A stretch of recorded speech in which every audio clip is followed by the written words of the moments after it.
I've always cherished the tranquility of my small rural town in Virginia, a place where everyone knows each other and life moves at a slower pace. Living alone in this serene environment, close to my aging parents, has been my choice for years now.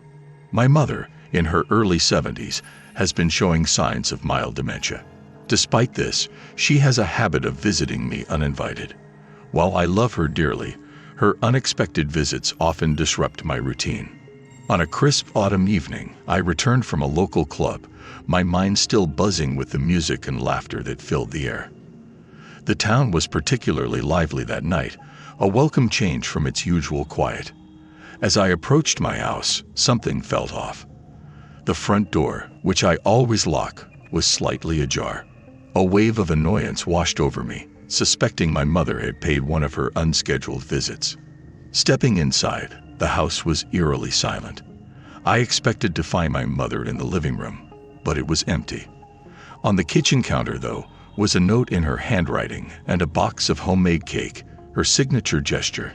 Confused, I immediately called my father. His voice, usually calm, sounded strained as he told me that my mother was actually at home. My heart raced, realizing someone else must have been in my house. Panic set in when I noticed a shadow moving in the hallway. Without a second thought, I bolted out of the house, my heart pounding in my chest. The quiet night now seemed ominous. From a safe distance, I dialed 911, my voice trembling as I explained the situation to the operator. The waiting was excruciating, every minute stretching out endlessly. The police arrived swiftly, their presence bringing a sense of relief. They searched the house thoroughly but found no one. The intruder, whoever it was, had vanished without a trace. After the police left, I sat in my living room, the silence feeling more oppressive than ever. The incident had shattered my sense of security in my own home. The next day, my father revealed that my mother had admitted to visiting earlier, but likely forgot to lock the door when leaving. This revelation did little to ease my unease. The possibility that someone might have taken advantage of her forgetfulness to enter my house lingered in my mind, a troubling thought that kept me awake at night. My father, concerned about my mother's worsening memory, decided to prevent her from visiting alone. It was a necessary measure, but it pained me to see her independence being curtailed. In the days that followed, every noise in the house made me jump. The shadows seemed to move, and I couldn't shake off the feeling that I was being watched.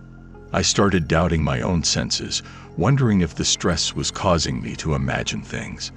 The once comforting walls of my home now felt like they were closing in on me. Despite reassurances from friends and neighbors, my paranoia grew. I installed new locks and security cameras, but the fear persisted. Sleep became elusive, and I found myself wandering through the house at night, checking and rechecking the doors and windows. One night, as I sat in the darkness of my living room, I thought I saw a figure move outside the window. My heart raced, but when I turned on the light, there was nothing there. The incident started affecting my work. My boss, noticing my distracted state, suggested I take some time off to rest and recuperate. I decided to visit my parents more often, finding some comfort in their company.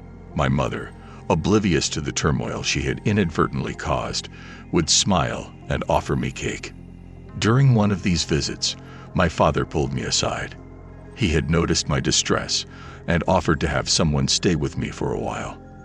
I declined, not wanting to burden anyone.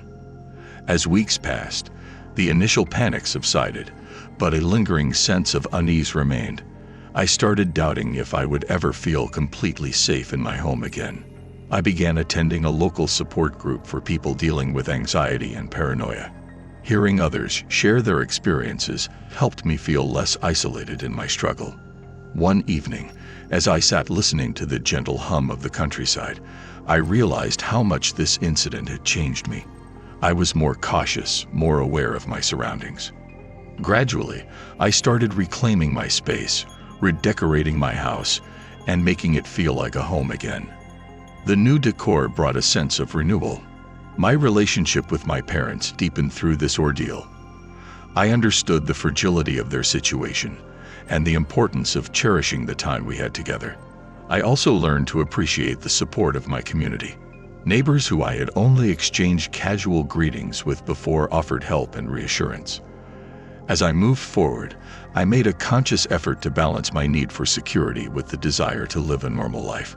I refused to let fear dictate my actions. Looking back, I realized how a single event had the power to disrupt one's life.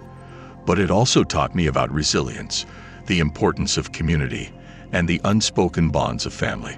Now, sitting on my porch, watching the sunset paint the sky in shades of orange and pink, I feel a sense of peace.